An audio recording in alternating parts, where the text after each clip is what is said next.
Margin of 74 points. The dividend there, $5.35. The main goal scorers from that game from Port Adelaide, Scotty Hodges booting 5, 3 each to Williams, Darren Smith and Brown, and for the Redlegs, Michael Ace there booting 5. Here now the highlights. Looking for Payne. In there again. Port doing it well. Series of handballs. Hutton's got it. Long toward the goal front. He goes. It's unprotected back there. It's through for the first goal of the game. He sets it up for Maynard. Maynard left the footy behind. Phillips. Nothing off the boot of Johnson. Open goal. Worcester. Play on is the call. Argent letting it go. Through goes Visser. He goes down with a trip. And this time the umpire sees it. At centre half forward. Tries the big punt forward, but doesn't cover quite as much distance. Oh, Hines, like a rover. Great work. Phillips tumbles one around the corner. Stephen Williams dropped what he should have taken. And the umpire's given a push in the back. Contributed to it by the fact that Port Adelaide is tackling so well and so quickly. Oh, stop. What a mark.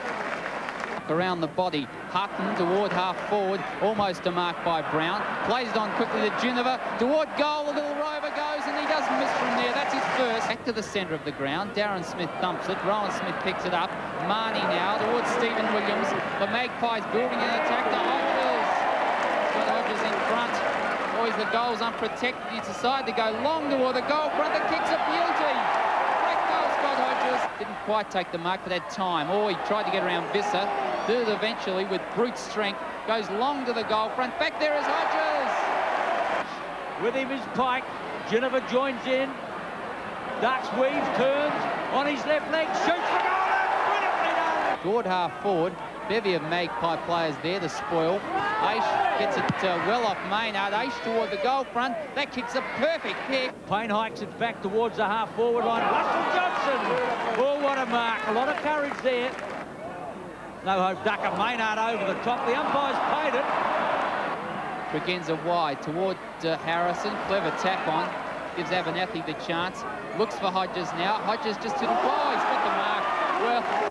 Yes, great performance there by Port Adelaide, winning by 74 points over Norwood. Let's welcome our guest from that particular game, George Fiacci from Port Adelaide, Keith Thomas from Norwood, and Ashley Porter saw the game. George, Port Adelaide kicked 12 of its 20 goals against the wind. Have you ever known Port Adelaide to play so well against a breeze, which John Cale said was a 6-goal advantage? Yeah, it was a pretty strong breeze, but I think we proved in the first quarter, and Norwood did in the third quarter, that you could kick goals into it. It wasn't really favouring one side a great deal. It was more going across the ground. I think Keith would back that up, but it really wasn't impossible to kick goals. Keith, Gary McIntosh started with all fire and brimstone. It was taken off, obviously because of lack of match fitness, but you seemed to lack something, a bit of vigour, as soon as he went off. I didn't think it was just, you know, sort of... I don't think it was the fact that it was Macca being on the ground or not being on the ground that sort of represented a loss of vigour. I think that we started off... Superbly. I thought in the first quarter started superbly. Did you think? Yeah, in the first 15 minutes.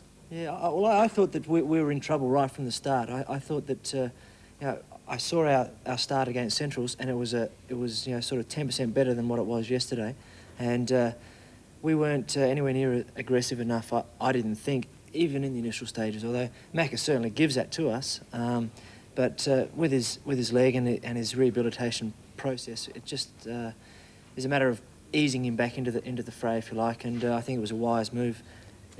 Keith, we've been asking this question now for about 9 or 10 weeks. What is the problem with Norwood? Is it a case of you've got experienced players and you've also got too many young players? Is the balance there? Are you playing it well as a team? I think we've got a balance problem. I think that if you were to analyse our side, and you know, as most people have over the last few weeks, you'd see that there's probably 3 main sections. There's a group of youngsters who are just battling to sort of establish themselves in the league ranks. You've got a group of guys, of which I'm included, that have come from other sides. Heine, Paul Weston and myself have come back, and we're trying to sort of work our way back into the side as well. And then you've got a core of experienced guys who've been here for the last 2 or 3 years. And when you look at that core, which is really forms the nucleus of a very good side, a lot of those have been injured. You know, we've had Tommy Warhurst and Scans and Aishi and McIntosh, Hawley. those sort of guys haven't been around. They've had long-term injuries, and it's really been an unsettling period for the Norwood Football Club. I still have a lot of confidence in their ability, and I think that once we develop some sort of cohesion, we'll be a very good side. George, 4 of your better players yesterday, and you had a lot of good players, were your state players. Darren Smith, Bruce Abernethy, Roger Delaney and Greg Phillips. After last week's heavy loss, they must have been under a little bit of pressure because, you know, lack of confidence after that game, but I thought they excelled themselves yesterday. Oh, yeah, I think they really did have a point to prove that, you know, they deserve their spot. There was a lot of canning going on in the media. I think you probably canned a few players there, Ash. Got that one, Ashley. Old Greg Phillips was waiting for you anyway. But, he'll catch up. I'm glad it's you and not Greg. He's even bigger. But yeah, they had a big point to prove, and they did quite well. They did really well, actually, considering the circumstances. They just put their head down and really got into it. So it's good on them. Well done, George. Great performance yesterday. And Keith, let's hope Norwood can bounce back to what time is running out for you, son. But good luck. Let's hope it's a good second half. That's the Port Adelaide Norwood game, of course, at the Albertson Oval. And please note, we do have some program changes. Tyre tear in action in the French 500cc Grand Prix, followed by the four-wheel frenzy of Formula 1 and the British Grand Prix, both live on 9. Oh dear, his cold's going to keep him up half the night. Stuffy head, coughing. Between Port and North and the other 8 sides in the competition. Checking the scores of all games, Port over Central at Footy Park by 92 points. South Adelaide over Vic's Dayquil.